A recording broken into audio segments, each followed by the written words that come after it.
Greetings and salutations. If you've seen my videos, liked them, enjoyed them, and decided to follow me, I want to say first, thank you. If this is your first time seeing my videos, I want to say welcome. If you are new here, one of the things that I enjoy doing is character conspiracies on my favorite TV shows. On this video, I will be continuing with Family Guy, and this one is going to be about... Mark my words, when you least expect it, your uppance will come.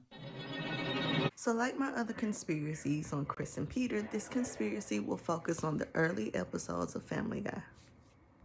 But don't worry, this one's a lot more fun than the others. So let's get into it.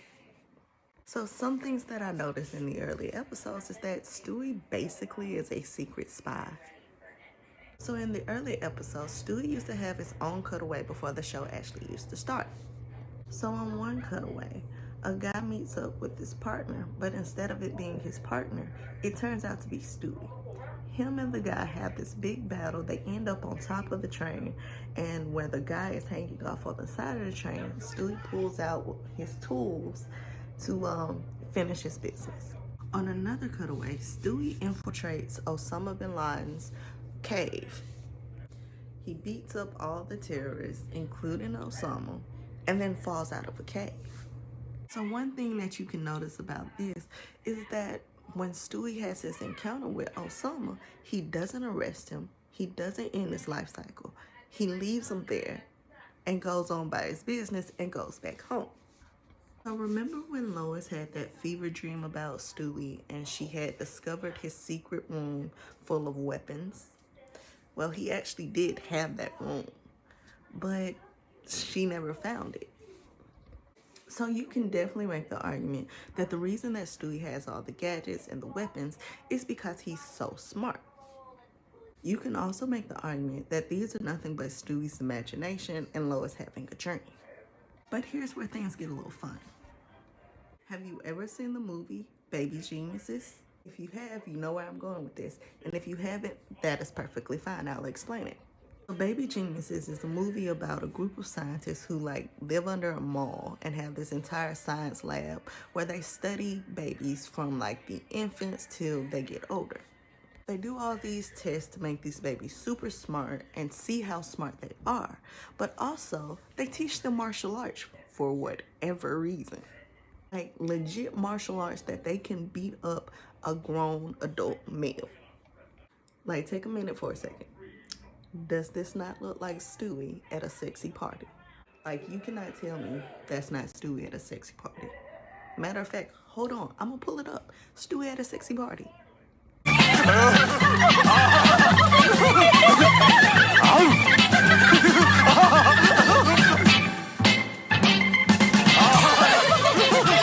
Anyway, they made these baby geniuses basically baby spies. The other noteworthy thing to know about this movie is that the scientists also study the language that the babies are speaking. You know, what we perceive as normal baby goo goo gaga talk is actually a language that the babies have between each other. Without giving too much away, there's another scientist who is more publicly about his research and is shamed for it and considered crazy.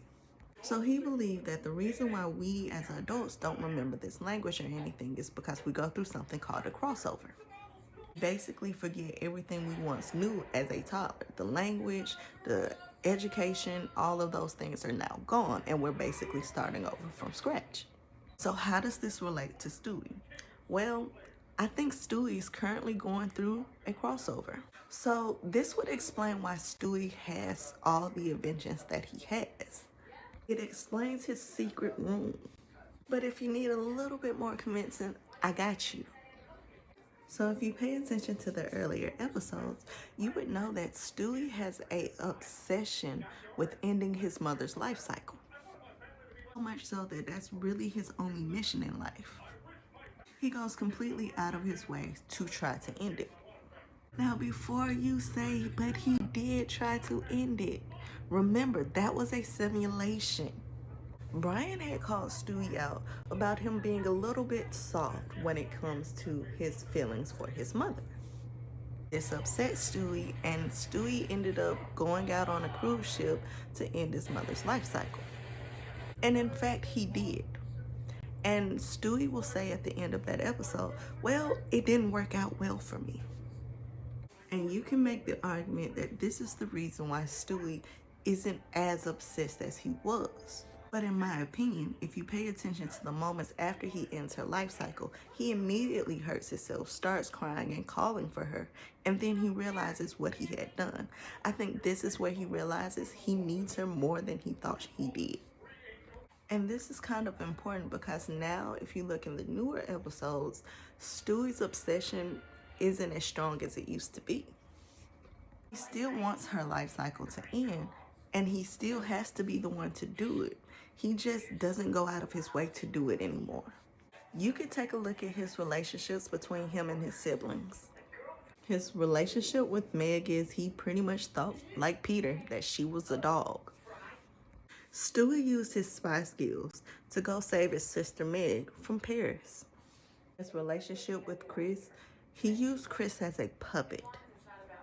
Now, if you look at the newer episodes, you see he helps Chris pass a test, get a girlfriend, and deal with bullies. There was another time when Stewie got called out for being softer by Brian. Stewie argued that he wasn't softer, but in fact he was learning shapes and numbers and had a lot going on, which is why he didn't have time to be his old self. Thus making Stewie create an invention that would bring up his evil. Unfortunately, instead of bringing up his evil, it brought out his evil, splitting Stewie into two.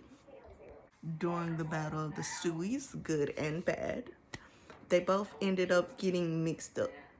They ended one of the Stewie's life cycle, which was supposed to be the evil Stewie. But of course, they do an homage to the Michael Jackson Thriller video and say that the evil Stewie is really the one that lived. I don't think that's so. I actually think the evil Stewie is the one whose life cycle ended. Now, the reason I think this is because if you remember one of the older episodes where Stewie goes to the future with himself, he sees his relationship with him and his mother, Lois.